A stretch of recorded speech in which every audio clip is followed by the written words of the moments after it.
This is the Bissell CrossWave. It's a 3-in-1 multi-surface floor cleaner that vacuums, washes and dries your floors all at the same time. And you can use it on hard floors and area rugs. I'm going to show you how to assemble your CrossWave so you can get it ready to use. Let's get it unpacked. The CrossWave comes mostly assembled, but in the box you'll also find the handle and the clean water tank. You'll also find the storage cleaning tray and a brush roll holder, as well as the multi-surface cleaning formula. I'm going to put the handle in place now.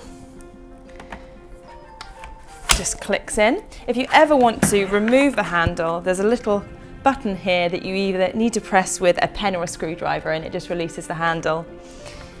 Then once you've filled up your clean water, you'll just pop it in here and wait till it clicks.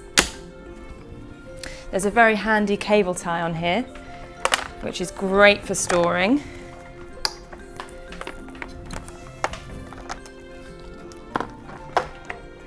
You've got your storage and cleaning tray and your brush roll holder, and that just slides into place here. You can keep your brush roll in here when you're not using your machine.